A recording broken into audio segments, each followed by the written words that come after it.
por favor. Con mucho gusto, Milik. Muchas gracias. Fíjese que me había escrito un compañero, me hizo una pregunta sobre la presentación escrita de los medios de prueba. No sé si ya se conectó el compañero. ¿Qué tal, licenciado? Yo le había hecho la pregunta. Disculpe que no puedo encender mi cámara, pero no sé por qué le está fallando a mi compu. Ah, no, no tenga pena, no tenga pena. Bueno, para servirle. Pero, ¿qué pregunta fue la que usted me hizo? Porque no. Permítame, licenciado. Le pregunté que cuál artículo es el fundamento de los medios de prueba escrito, ya que tenía conocimiento yo que era el 347 del Código Procesal Penal, pero aparece derogado. Y el 343 es para presentarlo de forma oral. Muy bien, fíjense que yo lo había mencionado el primer día de clases, pero no tengo ningún inconveniente en volverlo a repetir. Para los compañeros que estuvieron presentes, pues por si no les quedó claro, lo voy a volver a repetir. Fíjense que el proceso penal, con las reformas del 2009, ya se volvió un proceso en el que debe predominar, debe prevalecer la oralidad. Es decir, todas las actuaciones, todas las diligencias que se llevan a cabo en el proceso oral deben ser orales. Sin embargo, mencionaba una compañerita la semana pasada que dice, a mí me piden que todo sea por escrito, una solicitud, etcétera. Pues mencionaba que hay dos juzgados que pues todo es, que algunas cuestiones son por escrito, que se deben hacer por escrito. Y era el juzgado segundo y el juzgado quinto. Pero esa solicitud, bueno, eso no viene al caso, pero lo que voy yo es de que debe ser eminentemente oral. Sin embargo, hay órganos jurisdiccionales que trabajan de una forma ecléctica, así le llamo yo, ecléctica, no es que esté en algún libro o algo por el estilo. Entonces, por ejemplo, por hablarles del juzgado cuarto, si yo le pido al juzgado cuarto una autorización judicial para un requerimiento a alguna institución o algo por el estilo, le pido por escrito que me resuelva por escrito, me resuelve por escrito y me da la resolución para que yo pueda solicitar lo que estoy pretendiendo. Entonces, en ese sentido, el proceso es eminentemente oral. ¿Y por qué menciono esto? Porque el ofrecimiento de prueba per se ser oral. Es decir, usted debe hacer el ofrecimiento de las pruebas de forma. Y si bien es cierto, el artículo 347 quedó derogado, fue por esa misma razón. Porque debe prevalecer la oralidad. Sin embargo, yo mencionaba la semana pasada, sin embargo, la ley no legisla, no regula, no obliga a que el ofrecimiento de pruebas deba presentarse de forma escrita. No lo regula, no van a encontrar fundamento legal porque no existe. Pero la práctica tribunalicia, la costumbre como una fuente del derecho probatorio, como una fuente también del derecho como tal, la costumbre acá en Guatemala es de que tanto Ministerio Público como Defensa presentan un escrito que le llaman una guía, escrito o guía de ofrecimiento de prueba. Y ahí usted detalla todos los medios y órganos de prueba con los cuales usted quiere hacer valer sus pretensiones dentro del debate oral y público. Y eso obviamente pues va relacionado con el artículo 343. Este artículo 343 regula que al tercer día de la apertura del juicio se debe llevar a cabo el ofrecimiento de pruebas, en este caso por el fiscal y después por la defensa. Pero concretamente fundamento legal para que sea de forma escrita no existe porque debe prevalecer la oralidad. Sin embargo, repito, la costumbre, la práctica tribunalicia se hace de esa manera. Ustedes supongamos, y de hecho yo solo he estado como en 2 audiencias en todos mis años que llevo litigando. Penal, por supuesto, yo litigo penal. Eh, He visto que, por ejemplo, un abogado llegó a la audiencia y era nuevo, el abogado era nuevo, la verdad. Y el ofrecimiento de prueba y así, ¿verdad? Y pues me pregunta, mire, Licky, aquí esto y el otro. Y yo le digo, mire, no trajo su guía para intercambiar guías. ¿Qué guía me dice? Pero yo le digo, mira, hasta una audiencia de ofrecimiento de prueba. No, la verdad que no, me dijo. Entonces, ¿qué hizo el abogado? Como tampoco es impedimento legal, yo le dije, mire, entonces pídale usted al juez de que usted va a ofrecer sus medios de forma oral, porque al final la ley no lo prohíbe y un juez no podría prohibir que se haga de esa manera. Entonces, ¿qué hizo el juez? Como les digo, fueron 2 casos. El primer caso, el juez le aceptó el ofrecimiento de forma oral. Eso sí, hay un poquito de desorden, porque ustedes si tiene varias pruebas que ofrecer, imagínense que se le olvide uno, etcétera. Y el otro lo que hizo en el otro caso fue de que también lo ofreció de forma oral, pero le dijo el juez, mire, hágamelo de forma escrita aquí. Y le dieron unas hojas en papel bond en blanco para que él hiciera el memorial a mano, que tampoco es prohibido hacer un memorial o un escrito, para mejor decir, a mano. Esa es la razón por la cual yo le solicito a usted los trabajos a mano, porque pasa, pues es parte de. Entonces, no hay prohibición para que sea de forma oral, pero por una manera ordenada, por una manera de costumbre y por llevar un mejor control de las actuaciones, se hace de forma escrita. No sé si respondí su pregunta, Ángel. Claro que sí, licenciado. Gracias. A la orden. Misael, usted tiene la mano levantada.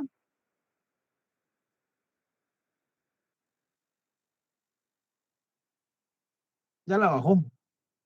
Bueno, entonces, compañeros, esa es la respuesta a la pregunta de Ángel. No hay fundamento legal para que sea de forma escrita. Sin embargo, así se realiza, así se lleva a cabo en la práctica. Dayana Chinchilla ha levantado la mano.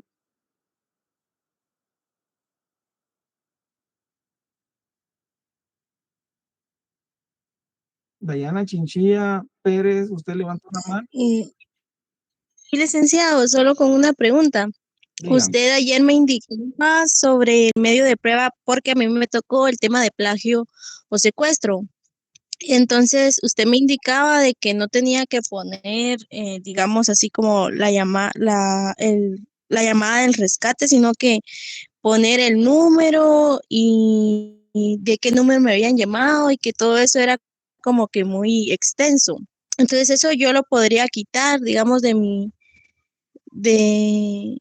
de mi caso, o bien tendría que ponerlo como es secuestro, siento yo que también tiene mucho que ver los números de teléfono y todo. Antes de responderle, ¿se acuerda de la camarita? Pero continúe.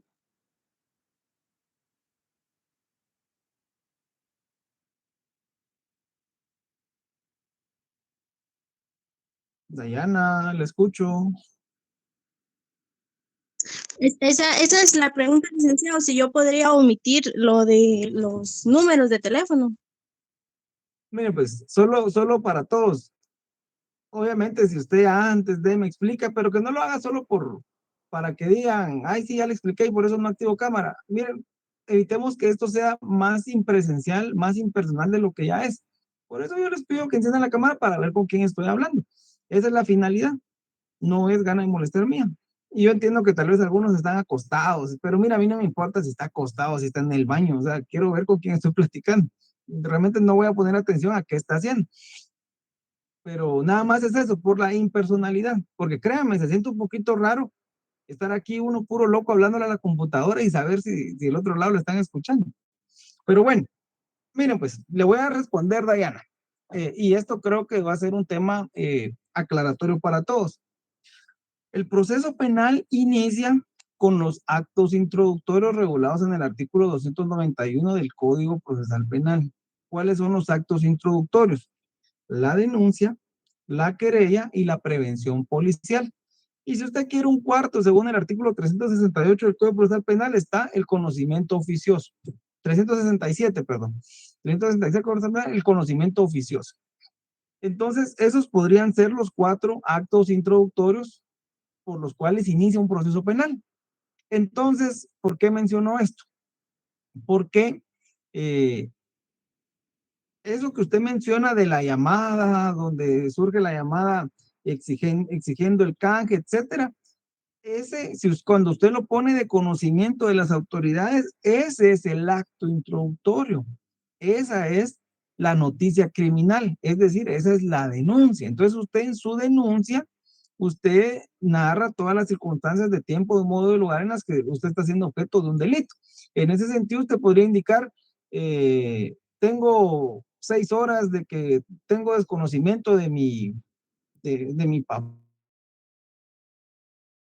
y pues resulta que a mi número personal me están llamando de tal número y usted lo describe. Y pues me están diciendo de que si quiero volver a ver con vida a mi familiar, tengo que pagar la cantidad de tanto, si no lo van a matar, etcétera, ¿verdad? Entonces, esa es la denuncia. ¿Qué fue lo que dije yo?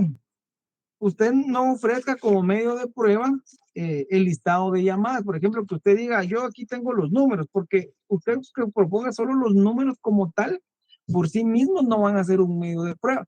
Por ejemplo, si yo fuera fiscal y yo estoy investigando un caso de secuestro, entonces vengo yo y en primer lugar le voy a poner yo como medio de prueba la declaración testimonial en calidad de anticipo de prueba de la víctima, de la persona que fue secuestrada. Obviamente si se recuperó. Si la persona no se recuperó, la mataron o algo así, no voy a poner yo esa declaración, ¿verdad? En el mejor de los casos se recuperó. Realmente el comando antisecuestros es muy bueno. Yo sí le confiaré mi vida a ellos. Si en dado caso Dios no lo quiera, pues yo llego a ser objeto de estas bandas delincuenciales. Entonces, el comando trabaja muy bien. Entonces, en el mejor de los casos lo recuperaron con vida. Lo liberaron. Entonces, la declaración testimonial de él en anticipo de prueba, para evitar revictimización y para evitar muchas cosas más, que se me pierda ese medio probatorio, porque la gente, la experiencia me dice que por el tiempo pierden interés, se acostumbran a vivir con eso y pues ya estamos acostumbrados en Guatemala a un clima de impunidad, a resoluciones judiciales que generan impunidad. Entonces es como que, y todos tienen la idea, es que ¿para qué lo agarran si lo dejan salir rápido? El Ministerio Público no hace bien su trabajo, los jueces son unos vendidos, y eso es lo que dicen casi todos. Yo no comparto eso, porque como hombre de derecho y que conozco el proceso penal y conozco el sistema, yo sé que pasan unas circunstancias diferentes a eso. El derecho se prueba y el derecho penal mucho más. Entonces, es una cuestión procesal. En fin, otro día les explico esas cuestiones. Entonces, la víctima, el anticipo de prueba, los agentes investigadores que participaron durante todo el caso, los agentes que liberaron a la persona. Si fueron los mismos, no pasa nada. Regularmente son los mismos. Por ejemplo, los agentes que capturaron al sindicado. Por ahí empezamos. Supongamos de que yo mando a la víctima a que le haga un peritaje psicológico para determinar qué tanto daño hubo psicológicamente, si va a tener algún trauma o algo. Entonces ahí ya tengo un medio de prueba pericial, que es la declaración del perito en psicología forense. Y de ahí me voy a los documentales. Entonces, en principio tengo el dictamen pericial de la psicología forense. Tengo el informe de investigación por los agentes investigadores del Comando Antisecuestros en el que describen las circunstancias de tipo muy buenas que llevaron a cabo la investigación desde la noticia criminal hasta la liberación de la víctima y captura los posibles responsables. Entonces, si ya tengo capturadas a las personas, entonces yo tengo que tener la individualización de ellos, certificado de DPI, certificado de nacimiento. ¿Dónde los capturé? Los capturé en el inmueble donde estaba privada de libertad la víctima. Entonces, obviamente, tengo que hacerle una planimetría, tengo que tomar coordenadas de puntos GPS del lugar para establecer cuál fue el lugar de captura y el lugar de comisión del hecho delictivo. Si la víctima estaba en Escuintla, pero la secuestraron en zona 5 de la capital, entonces yo tengo que hacer planimetría del lugar donde fue privada de su libertad, donde fue la irrupción, que en el caso es zona 5, y de igual modo en Escuintla, el lugar donde la liberan. Entonces ahí ya vamos hablando de 4 o 5 medios documentales. Por ejemplo, habían cámaras de Metra en la zona 5. Entonces, el análisis de fotograma de esas cámaras, donde se establece qué vehículo fue el que utilizaron. Y resulta que ese vehículo lo encontramos en la casa donde está liberada la víctima. Entonces ahí ya estamos hablando que puede ser otro peritaje, en este de identificación de vehículos. Y obviamente, si hay un vehículo, le tengo que sacar la información del registro fiscal de vehículos de la SAT. Entonces ya tengo otro medio documental y tengo otro pericial. Recuerden que el pericial se compone de dos maneras, la declaración del perito y el documento emitido, que es el dictamen. No pueden subsistir uno sin otro. Si usted me ofrece un perito y no ofrece el dictamen, está mal. Y peor aún, si ofrece el dictamen y no ofrece al perito. Entonces, por ahí, ¿verdad? Entonces, ¿qué otro medio de prueba podría poner usted en el secuestro? Supongamos que pidieron un canje, pidieron 50,000 y usted obviamente con asesoría del comando le van a decir, mire, deme 2 billetes de 100 que le vamos a poner uno en cada extremo. Entonces usted documenta ese dinero y hace el acta donde entrega el dinero a la víctima y pues también documenta usted el paquete que simula el dinero. Ese paquete ya es una prueba material. Lo demás, todas las actas que usted genere van a ser medios de prueba documentales. Y así por el estilo. Miren, si se da cuenta, son cosas como usted imagínese un delito, ¿cómo pudiera ser? ¿Qué va a probar? ¿Cómo lo pretende probar? Y ahí se les van ocurriendo medios de prueba. Otro caso, por ejemplo, ¿qué otro tipo de caso puede ser delito? Que pasa mucho. Supongamos de que yo soy piloto de camión, yo traslado mercadería, pero resulta que voy para evitar la restricción del tráfico, que es de 5 de la mañana a 9 de la mañana todos los días. Yo voy a las 4 de la mañana por el periférico porque cargué en el Express Aéreo en zona 13, voy al periférico porque voy para el Atlántico. Y resulta que ahí en el periférico me interceptan 2 carros. ¡Bum! Me bajan, me encañonan, miran que llevo mercadería que les interesa, me encañonan, me suben al carro y del carro me van a meter a un terreno baldío, qué sé yo, Calzada La Paz, el Naranjo, por ahí donde hay terrenos baldíos. Y ahí me tienen privado de mi libertad, que si me levanto, que si intento huir, me van a matar y que me van a decir dónde van a dejar el camión. Entonces me tienen retenido por 3, 4 horas en lo que descargan el camión. Les pregunto, ¿aquí hay una exigencia dineraria? ¿Hay un requerimiento de canje?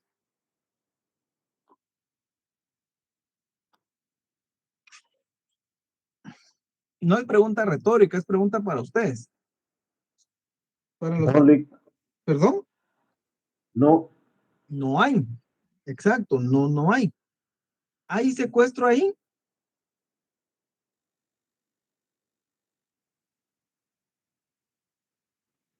Sí, ¿Por qué? porque lo privaron de Que su no lo libertad. dejan irse. Están privando de su Pero deme el libertad. fundamento legal. Deme el fundamento legal.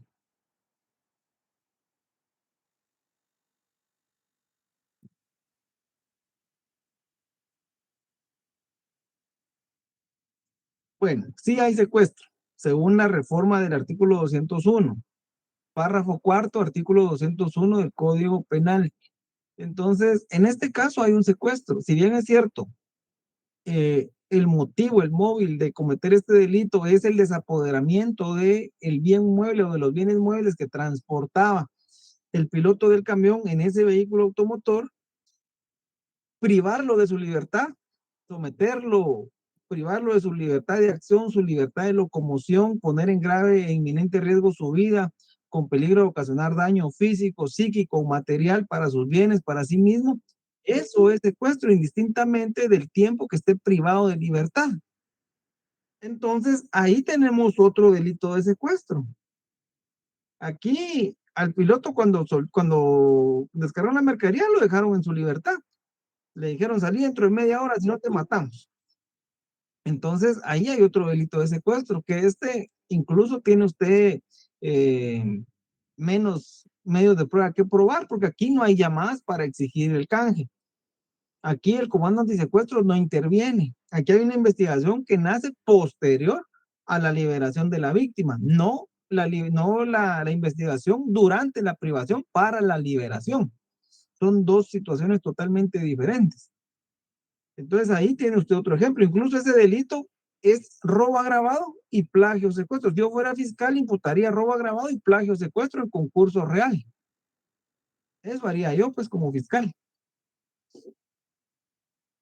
¿Alguna otra pregunta, compañeros?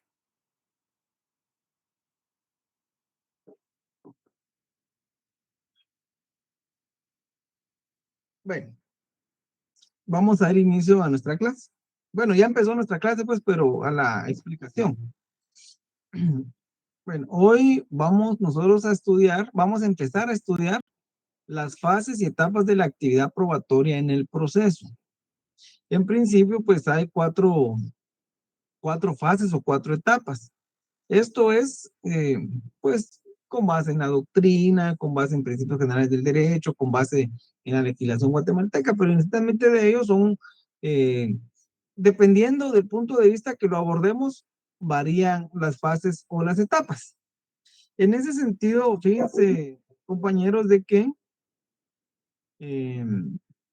según la doctrina, hay 1, 2, 3, 4, 5, 6, 7, 8. Hay 8 fases o etapas de la actividad probatoria dentro del proceso penal. Y pues en ese sentido, pues dice la doctrina que tenemos primero la producción y la obtención de la prueba, después tenemos la averiguación, el aseguramiento, defensa de la prueba, la posición y presentación, etcétera.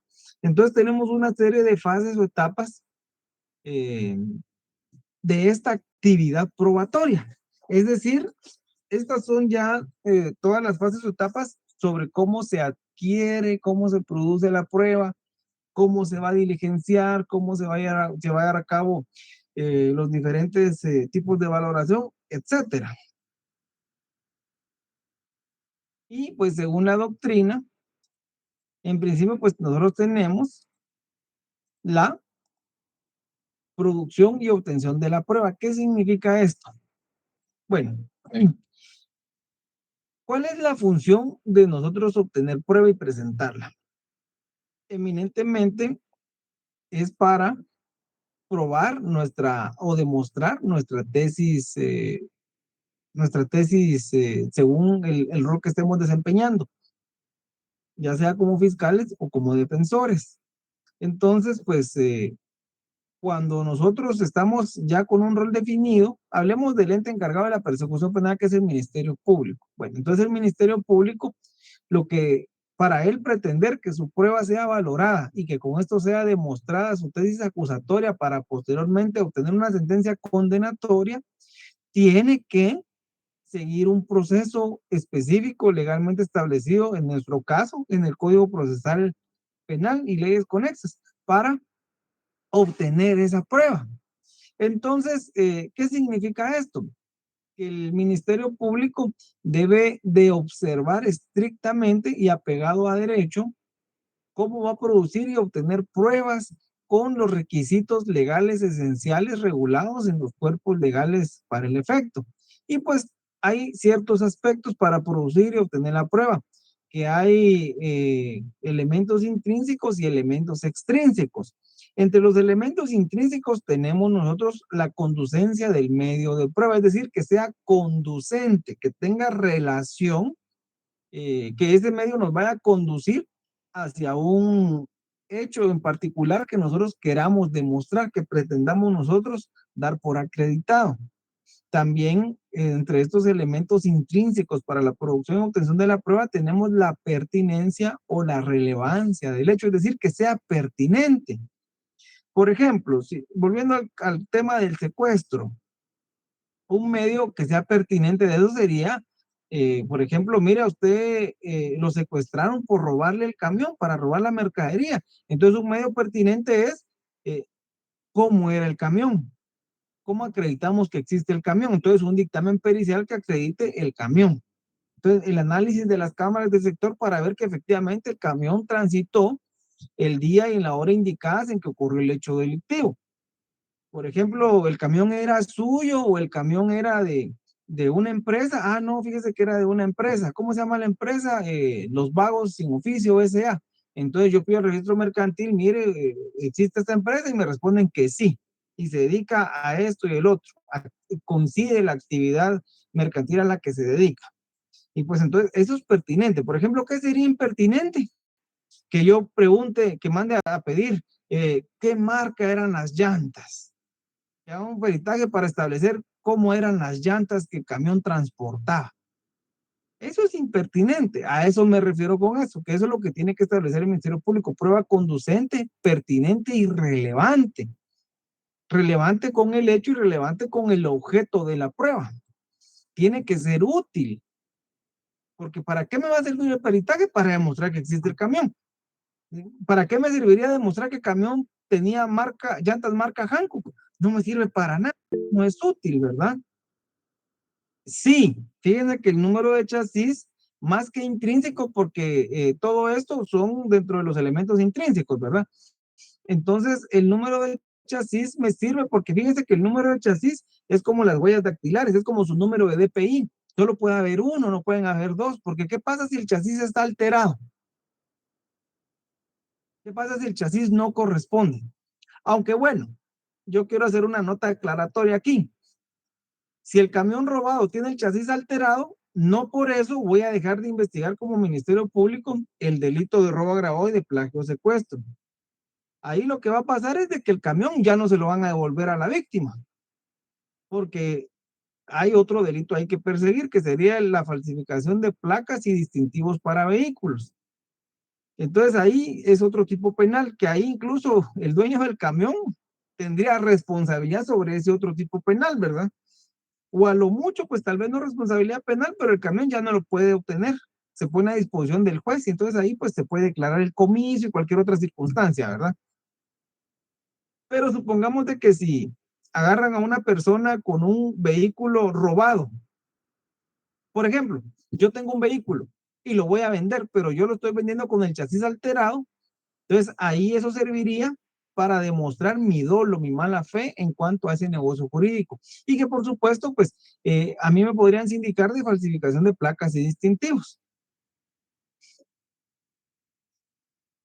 Entonces, tiene que ser útil, el medio de prueba tiene que ser útil. Entonces, para la producción y obtención de las pruebas, en principio, que el medio sea conducente, que sea pertinente, que sea relevante y que sea útil. Y sobre todo, que no esté prohibido en la ley la forma de su obtención.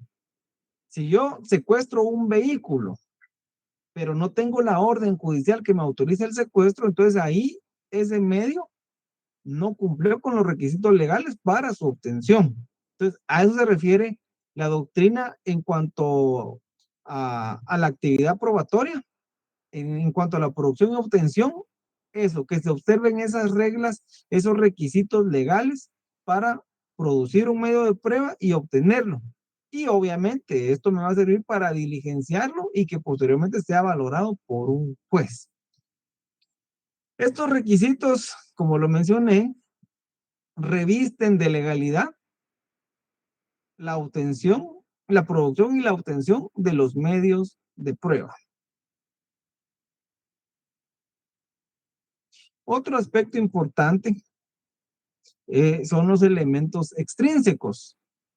Estos elementos extrínsecos rigen la producción, pero deben revisarse antes de ser valorados. Es decir, acá pues nosotros tenemos el momento procesal oportuno para su presentación. Es decir, tenemos que verificar que el derecho, que el momento procesal oportuno para presentarlos no haya precluido. En nuestra legislación, ¿cuál es el momento procesal oportuno para ofrecer prueba? En el debate. No. Artículo 343 del Código Procesal Penal. En audiencia de ofrecimiento de prueba. ¿Y en qué momento se lleva a cabo la audiencia de ofrecimiento de prueba?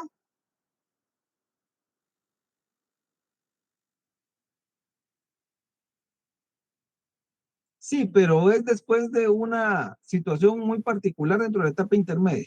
Después del auto de apertura a juicio. Después del auto de apertura a juicio, correcto. Esa audiencia es a los 3 días de... Sí, pero hay jueces o juzgados que se la señalan dentro de 2 meses después de la audiencia de etapa intermedia, después del auto de apertura a juicio. Como les digo yo, los plazos solamente son para las partes y los sujetos procesales, no para los jueces. Todos los demás tenemos que cumplir los plazos. Entonces, cuando hablamos de la producción y obtención de medios de prueba, cuando me refiero a los elementos intrínsecos, me refiero yo a todas las legalidades que se deben observar para obtener los medios de prueba. Y cuando hablo de elementos extrínsecos, me refiero a las actividades de su producción, cómo se van a producir, cuál va a ser el momento procesal oportuno para ofrecerlos. A eso se refiere. Todas esas formalidades procesales, que es decir, que sea ante el juez competente, que sea de un caso sometido a su competencia y su jurisdicción. Entonces, allí, obviamente, para que él verifique que todos los elementos legales hayan sido, los medios de prueba, pues hayan sido obtenidos de acuerdo a todos esos medios legales. Esos son los factores extrínsecos, de que el juez contralor revise que estos medios de prueba tengan la observancia de todos los medios legales para su obtención. Es decir, que verifique la ausencia de impedimentos legales. Entonces, los elementos extrínsecos son eminentemente formalistas porque revisan forma. Y esa revisión pues es llevada a cabo por parte del juez contralor de primera instancia, el contralor de la investigación. Y en el caso de los intrínsecos, pues son sometidos a un examen de conciencia por parte del juez contralor, que él debe ser cuidadoso para aceptar y rechazar los medios de prueba según cómo se produjeron y cómo se obtuvieron. ¿Dudas o preguntas? Fíjense que aquí me pusieron de lo que yo pregunté, de en qué momento es el momento procesal oportuno para el ofrecimiento de prueba después del acto conclusivo, al finalizar el plazo de investigación. Entonces yo quiero hacerles una aclaración. Fíjense, compañeros, de que hablemos de una audiencia de primera declaración. Hablemos de ahí. Cuando se dicta el auto de procesamiento, cuando a una persona se le liga a proceso penal y se le otorga al Ministerio Público un plazo para llevar a cabo la investigación correspondiente, que si la persona queda ligada a proceso con auto de prisión preventiva, el plazo no puede exceder de 3 meses. Y si la persona fue beneficiada con una medida sustitutiva, el plazo no puede exceder de 6. Entonces, indistintamente, porque que quede en prisión preventiva no quiere decir que van a dar los 3 meses, le pueden dar 15 días, le pueden dar un mes, le pueden dar 2 meses, 2 meses y medio, etc. De igual modo que si queda ligada a proceso. Entonces, no porque le dieron medida le van a dar los 6 meses, le pueden dar 4, le pueden dar 5, le pueden dar un mes, 2 meses, etc. ¿Qué es lo relevante aquí? La fecha de presentación del acto conclusivo, o dicho de otra manera, la fecha en que finaliza su plazo para llevar a cabo la investigación. Entonces, supongamos de que hoy me ligaron a proceso a mí hoy. Me ligaron a proceso a mí hoy y me dan medida. El juez dio 2 meses. Entonces, ¿cuándo se vencen esos 2 meses? Les pregunto.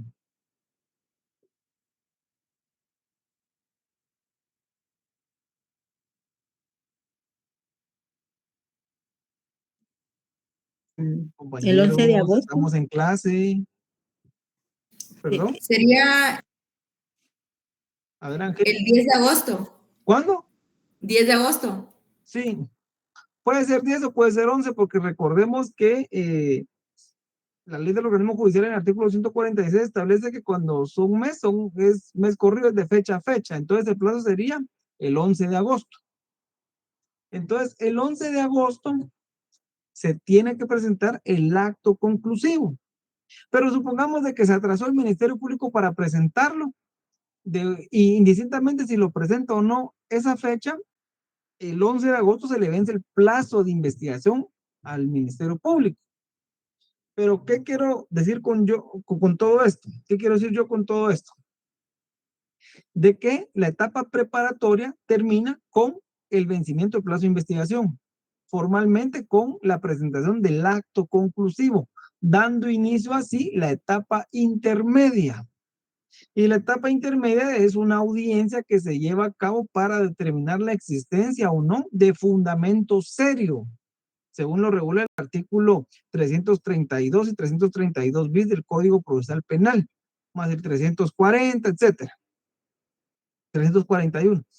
Entonces, allí se determina la existencia o no del fundamento serio. Y si hay fundamento serio para que el proceso sea remitido a juicio oral y público, se va a dictar un auto de apertura a juicio. Y si no, entonces se dicta el sobreseimiento o se dicta la clausura provisional, que son las únicas 3 resoluciones que pueden haber en esa audiencia de etapa intermedia. Y que dicho sea de paso, el acto conclusivo no necesariamente es una acusación.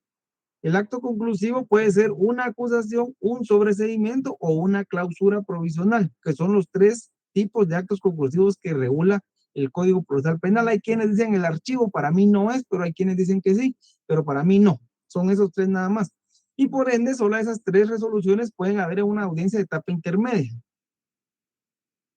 Entonces, dictado el auto de apertura a juicio, se señala la audiencia de ofrecimiento de prueba el tercer día. Pero supongamos de que si no habría juicio, obviamente no hay ofrecimiento de prueba, porque la apertura a juicio lleva implícito el ofrecimiento, pero si hay sobreseimiento, hay clausura, no va a haber ofrecimiento, ¿verdad? Porque no hay fundamento serio. Entonces, la etapa intermedia termina, no necesariamente cuando se presenta, cuando se lleva a cabo el ofrecimiento de prueba, se finaliza cuando el juez contralor de la investigación remite las actuaciones. Bueno, pero desde que dicta el auto de admisión o rechazo de los medios de prueba, a partir de ahí, él ya no es el contralor del proceso, ya está a disposición del Tribunal de Sentencia Penal. Pero formalmente termina cuando él, según el artículo 336 del Código Procesal Penal, remite toda la carpeta con todas sus actuaciones debidamente certificadas al Tribunal de Sentencia y se señala la fecha de debate oral y público. Allí es donde se lleva a cabo el diligenciamiento de los medios de prueba. Entonces, les menciono esto nuevamente porque como derecho probatorio nosotros tenemos que saber en qué momento es que se prueba y cuál es el momento oportuno para probar la tesis fiscal y la tesis de defensa. Y es en el debate. Por supuesto que la etapa preparatoria le sirve a usted para cumplir con este elemento, que es la producción y la obtención de medios de prueba. Eso se lleva a cabo en la etapa preparatoria.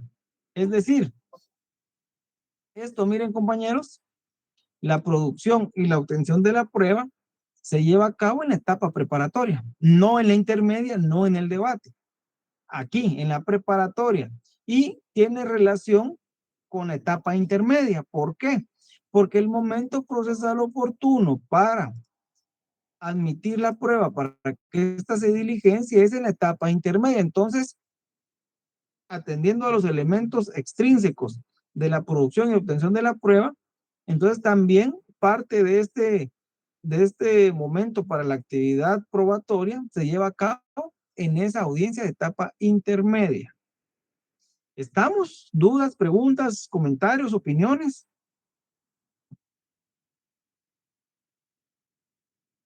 Bueno, recuérdense que todas las explicaciones que yo doy se las puedo preguntar en el examen, ¿verdad? No solamente lo que está en las diapositivas. Yo le puedo preguntar cuál es el momento procesal oportuno para ofrecer prueba o cositas así, ¿verdad? Todo lo que estoy explicando lo pregunto. Por ejemplo, después de cuál es el momento procesal oportuno y después de qué actuación judicial se puede llevar a cabo el ofrecimiento de prueba. Pues cosas así por el estilo, ¿verdad? ¿Cómo finaliza la etapa preparatoria? ¿Cuáles son los actos conclusivos? Bueno, cositas que yo explico las puedo preguntar, porque es la intención de la clase que usted va tomando notas, no solamente que esté aquí conectado sin estar pendiente de las clases. Y como les he dicho desde el principio, me pueden preguntar todo lo que ustedes quieran, excepto mi número de tarjeta de débito ni de crédito, esas cosas no. Pero bueno, según la doctrina tenemos otro momento, que es la averiguación o investigación de la prueba. Por el nombre que se le da a este momento, pues obviamente estamos hablando de la etapa preparatoria, porque es la etapa de investigación, o inclusive, pues estamos hablando doctrinariamente de una etapa preliminar, porque el Ministerio Público puede llevar a cabo una investigación preliminar, que es la que usualmente hace cuando tiene conocimiento de un hecho tipificado como delito o falta. Ya cuando logra establecer quién pudo haber sido y lo liga a proceso, ahí empieza la investigación formal. Es decir, la investigación preliminar me puede durar 2, 3 años, 5 años. Después lo aprehendo y de todos modos tengo yo mi plazo legal que es de 3 a 6 meses según el auto de prisión preventiva o no que se le dé a la persona. Entonces, la averiguación o la investigación de la prueba va muy de la mano con la fase de producción. Tienen una relación muy, muy grande dentro del proceso penal. ¿Por qué? Porque la averiguación o la investigación de la prueba, el Ministerio Público como ente encargado de la persecución penal, debe llevar a cabo la observancia de todos los requisitos que ya mencioné, de todos los requisitos que anteriormente les dije para obtener la prueba, que sea una prueba lícita, que sea una prueba obtenida dentro del plazo legal, que sea llevada a cabo bajo la jurisdicción y el control del juez, perdón, del juez competente. Entonces, básicamente, a eso se refiere esta fase, a la observancia de todos los requisitos legales y el control jurisdiccional del juez que lleva a cabo el control de la investigación. Fabiola Sequén nos pregunta que hasta donde mencionó que llegaba el juez contralor, es que otro leak dijo que llegaba hasta el ofrecimiento de prueba. Yo también dije lo mismo, porque sí es cierto. Yo les hice la diferencia entre el juez contralor de la investigación y el tribunal de sentencia. Usualmente se comete un error, que muchos dicen, por ejemplo, en el ofrecimiento de prueba o en la apertura a juicio, en la etapa intermedia, dicen que el presente proceso se eleve al tribunal de sentencia. Y no se eleva. ¿Por qué? Porque tanto el juez contralor de la investigación como el tribunal de la sentencia están en igualdad de jerarquía. Uno no es superior al otro, están en igualdad de jerarquía. ¿Por qué? Recordemos que según el artículo 211 de la Constitución, y no me recuerdo si es el 10 o el 11 de la Ley de Organismo Judicial, regulan que en todo proceso no pueden haber más de 2 instancias. Y la segunda instancia estamos hablando que ya es en la fase de impugnaciones ante las salas de corte de apelaciones del ramo penal, o del que corresponda, pues si es laboral, va a ser del ramo laboral y etcétera, ¿va? Pero hablando de penal, va a ser la sala de corte de apelaciones del ramo penal. Entonces, el juez contralor de la investigación y el tribunal de sentencia están en igualdad de jerarquía, ninguno es superior. Entonces, ahí lo correcto es que las actuaciones se remitan al tribunal.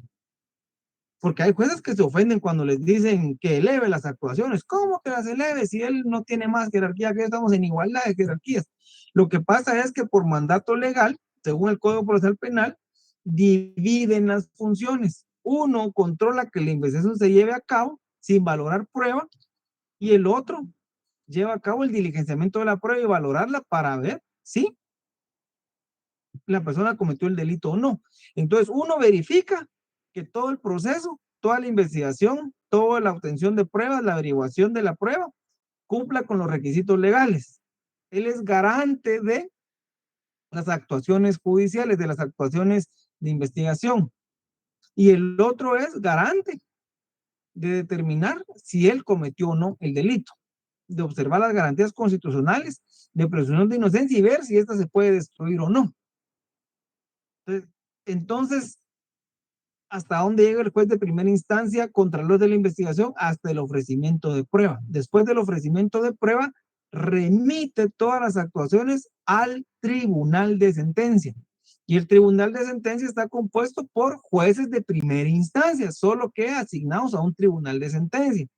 Y que si el delito por el cual ellos van a entrar a conocer el debate no supera los 15 años la supuesta pena a imponer, el debate se lleva a cabo en tribunal unipersonal. Y si la pena a imponer es de 15 años, un día en adelante, el tribunal va a ser colegiado. Y se llama tribunal porque se conforma de 3 miembros. Es un órgano colegiado. Entonces, esa es la diferencia. Para servirles. ¿Más dudas o preguntas?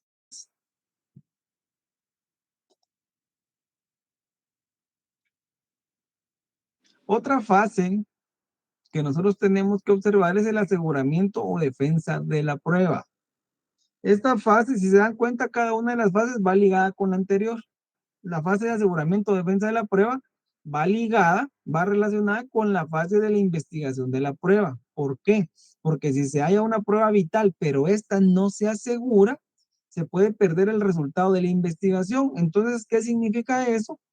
De que para nosotros asegurar una prueba y que esta pues se pueda resguardar durante todo el curso del proceso penal, tenemos que llevar a cabo una serie de medidas encaminadas al aseguramiento y la defensa de esta prueba, para nosotros garantizar que esta prueba que se está diligenciando es la misma que se recopiló.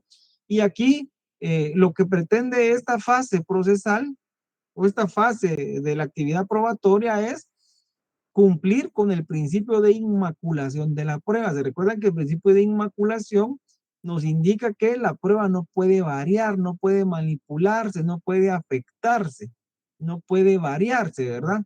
Yo creo que había hecho variarse, pero no puede mutarse. Es decir, inmaculado es que conserve su estado original de forma íntegra. Entonces, a eso va encaminado este principio de aseguramiento o defensa de la prueba.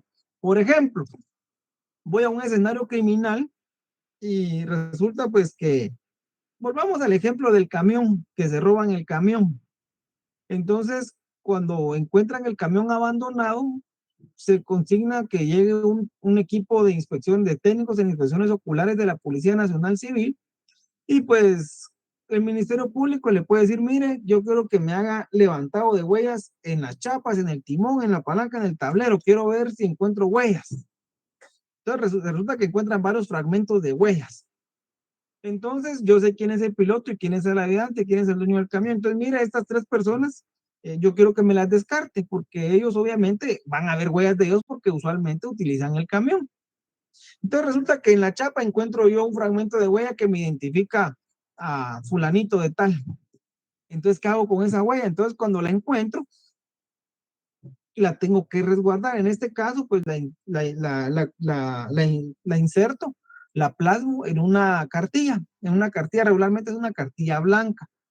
Entonces se guarda ahí, entonces se embala y se manda al INACIM para su posterior análisis previo la realización de la respectiva cadena de custodia. Entonces, ahí estoy asegurando y estoy defendiendo yo ese medio de prueba. Estoy yo ahí llevando a cabo una serie de pasos para garantizar la inmaculación de ese, en este caso, un indicio, para que posteriormente se convierta en un medio de prueba.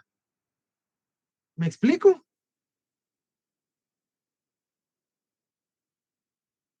Sí, licenciado. Bueno, gracias. Entonces, ese es el aseguramiento o defensa de la prueba.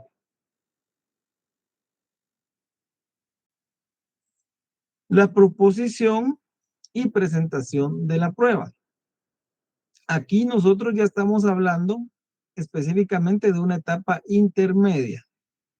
La proposición y la presentación de los medios de prueba está exclusivamente remitida a los sujetos que integran la actividad probatoria, es decir, ¿quiénes son los que proponen y presentan prueba? Si yo se lo pregunto así en el examen, ¿quiénes son las personas que por mandato legal son las llamadas a proponer y presentar prueba, a ofrecer prueba?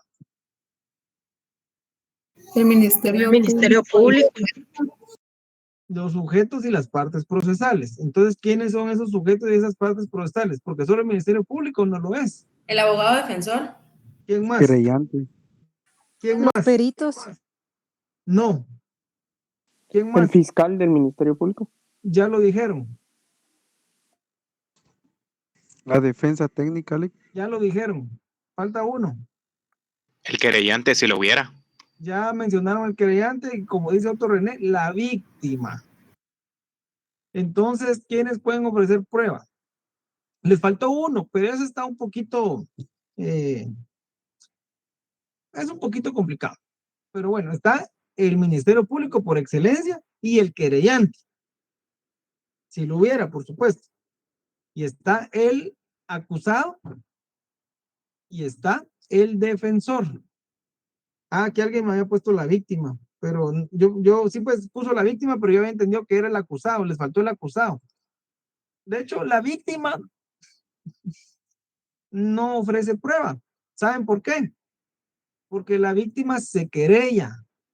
Entonces, si nosotros decimos víctima, estamos hablando pues tal vez no tan correctamente procesalmente hablando. Entonces, quien representa los intereses de la víctima es el querellante y obviamente quien representa los intereses del Estado y de la víctima y para restituir esos derechos es el Ministerio Público, ¿verdad? Entonces es el querellante. La víctima puede ser representada a través del querellante porque para eso se querellan, para ellos poder ofrecer prueba y ser parte dentro del proceso, ser sujeto procesal. Entonces, el acusado. Entonces, Ministerio Público, querellante, defensa y acusado. Y en algunos casos el actor civil. Eso es muy complicado.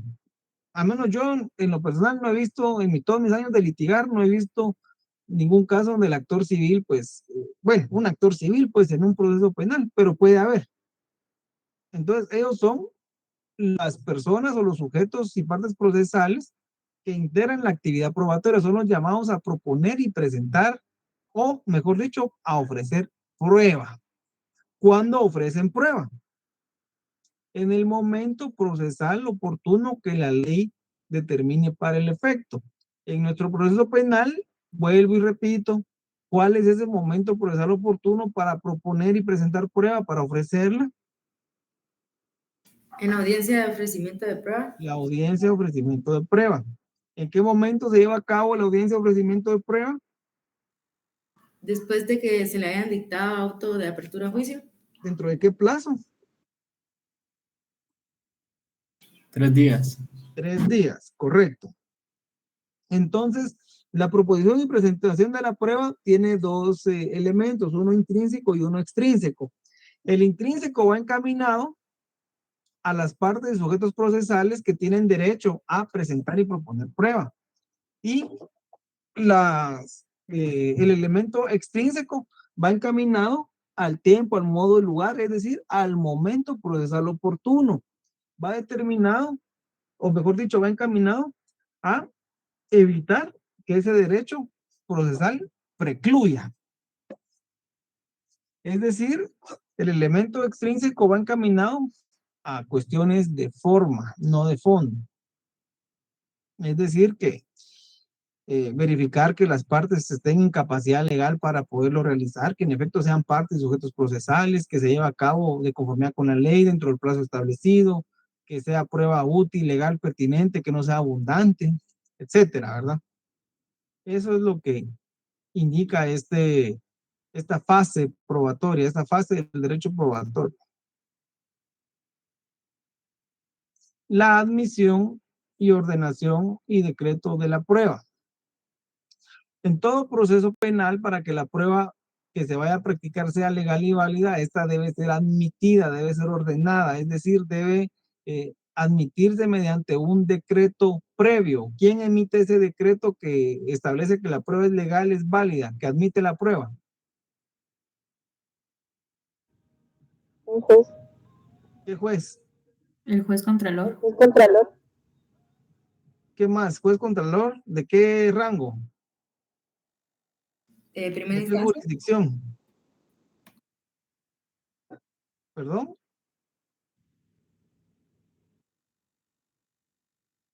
A ver, compañeros, estamos en clase. Hay 196 conectados y nadie responde. Primera instancia penal, correcto. El juez de primera instancia penal. Por supuesto que hay jueces de paz que tienen competencia para conocer casos penales, que es el juez de paz penal. Tal vez si nos da tiempo lo vamos a ver dentro de este mes todavía, porque ahí es otro proceso. Ahí estamos hablando de un procedimiento especial para delitos menos graves, un proceso de juicio de faltas, etcétera, ¿verdad? Entonces eso va variando. Los momentos procesales oportunos para ofrecer prueba varían. Y obviamente esos están a cargo del juez de paz penal. Y yo les expliqué la vez pasada cuál era la diferencia. Los delitos cuya pena no exceda de 5 años son competencia del juez de paz penal.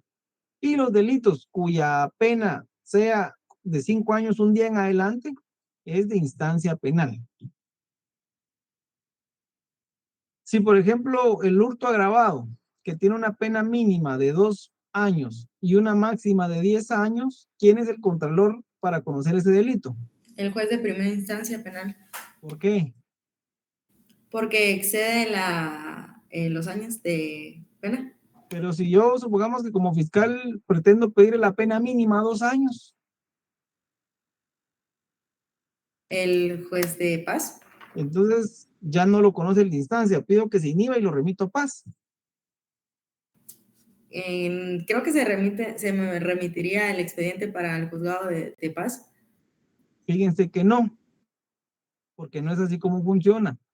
Eso se determina de acuerdo a la pena mínima y máxima del delito. Si la pena máxima a imponerse no excede de 5 años, es decir, es competencia del juez de paz penal. Pero si la posible pena máxima a imponerse es superior a 5 años un día en adelante, es competencia del juez de instancia. Si yo le voy a pedir la mínima por hurto agravado, que son 2 años, pero como la máxima es 10, por imperativo legal es competencia del juez de instancia penal. Ahora, por ejemplo, hablemos de un delito de encubrimiento propio, que la pena es de 2 meses a 2 años. Supongamos de que pasa mucho en los casos de extorsión. Se liga a, bueno, ahí pasan un montón de cosas, pero supongamos de que imputan extorsión, pero a criterio del juez es encubrimiento propio y dicta el auto de procesamiento por encubrimiento propio. Hay jueces que automáticamente se inhiben de conocer y lo remiten a paz porque la competencia del delito ya no es de ellos por la pena. Entonces ese caso se tiene que llevar a paz. Así es como funciona. Pero supongamos de que yo apelo.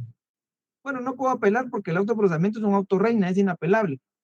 Pero a la hora de acusar, yo acuso por encubrimiento propio porque fue por mandato legal, porque el juez así lo determinó, pero alternativamente yo acuso por delito de extorsión, entonces el juez de paz se tiene que inhibir y regresarlo a instancia. Pero miren, esas ya son cosas que pasan en la práctica, que a uno no se le enseñan en el agua, a mí no me lo enseñaron, yo lo aprendí ya litigando. Pero entonces son cositas que son buenas ir analizando, ir viendo y que se pueden hacer en la práctica. Hay cosas que no están, acuérdense que uno puede hacer lo que la ley no prohíbe, y eso no lo prohíbe la ley. Entonces, quien admite la prueba, quien establece si está cumplido los mecanismos legales para su obtención, es decir, quien realiza o emite un auto de admisión de prueba, es el juez de primera instancia penal. Esta admisión se da cuando las partes proponen sus pruebas, el juez las examina, las revisa y pues establece pues que, como lo mencioné, cumpla con todos los requisitos legales. Y omitir esta admisión, es decir, que no se lleve a cabo la admisión de la prueba por parte del juez, sería emitir principios procesales como de lealtad procesal, el principio de contradicción, también el principio de publicidad y formalidad de las pruebas, es decir, principios meramente del derecho probatorio. Entonces, si no se admite la prueba, por parte del juez, la prueba no nace a la vida jurídica. La prueba carece de valor y por ende no puede ser puesta en conocimiento de un tribunal de sentencia penal. Y al no ser puesta en conocimiento de él, el tribunal no la puede diligenciar y mucho menos la puede valorar. Peor aún, no puede emitir una sentencia. Entonces, sin embargo, no obstante lo anterior, puede pasar otra cosa, de que el juez puede decretar oficiosamente las pruebas, es decir, que las puede admitir de forma oficiosa. Eso implica que, por ejemplo, si tal cosa ocurre en el curso de una diligencia de inspección judicial, de secuestro, de entrega de bienes o similar, la práctica implica el decreto y la admisión, pero se reitera que ya no vincula al juez a que admita las pruebas, sino que el momento procesal oportuno es cuando se toma la decisión en la audiencia de ofrecimiento de prueba. Aquí menciona el autor, hace algunas menciones pues en cuanto al derecho civil y derecho laboral, inclusive cuando hablamos de admisión de pruebas o contestación de demandas. Pero eminentemente en derecho penal, yo lo dejé aquí porque también es importante que lo sepan, pero en derecho penal esa admisión de pruebas se lleva a cabo en la audiencia de ofrecimiento de pruebas. Ese es el único momento procesal oportuno para proponer y ofrecer pruebas y sobre todo para que se declare su admisibilidad o para que éstas se rechacen. Usted como fiscal, usted como abogado defensor, indistintamente si a usted lo contratan para todo el proceso, lo contratan solo para el debate o lo contratan solo para el ofrecimiento de prueba, usted tiene que anotar y obviamente por lealtad procesal y usted por profesionalidad sobre todo, por profesionalismo, usted tiene que anotar y darle por ejemplo, usted ya no lo van a contratar, usted por lo menos anótele qué prueba se rechazó y qué prueba se admitió, porque a veces van al debate y están a veces incluso los fiscales y los defensores y miren que este medio de prueba, momento señor juez, fíjese que esa prueba fue rechazada y resulta que para la defensa era una prueba importante. Entonces, y si no se admitió, no se puede diligenciar. Y si dicen, mire, pero es que fíjese que no le consignaron el número de DPI al testigo. Fíjese que ese informe le faltó que le pusieran la referencia, pero si eso no se objetó, no se hizo ver al juez en la audiencia de ofrecimiento de prueba, vuelvo y repito lo que les mencioné la semana pasada. En un debate oral y público hay tres cosas que no pueden modificarse. Los hechos descritos en la acusación, no puede variar la prueba ofrecida, ni tampoco puede variar los sujetos o los testigos o los peritos que van a declarar, los sujetos y las partes procesales que intervienen. Eso no puede variar. Si usted no advirtió esos errores en la etapa intermedia, en la audiencia de ofrecimiento de prueba, ya no se puede hacer nada. Ese momento procesal oportuno ha precluido. ¿Dudas o preguntas, compañeros? Llenen la asistencia. Ya quedan los últimos minutos. ¿Dudas o preguntas? Y si no, pues seguimos mañana, compañeros. Gracias, Lic. Gracias, licenciado. Feliz tarde. Dice, ¿cuándo nos subirá estas diapositivas para poder subir? Miren, se las voy a mandar el miércoles. Miércoles se las mando. Así preparo clases lunes, martes, miércoles. Hoy es martes, ¿va? Entonces sí sería para mañana o jueves, a más tardar se las mando. ¿Alguien levantó la mano?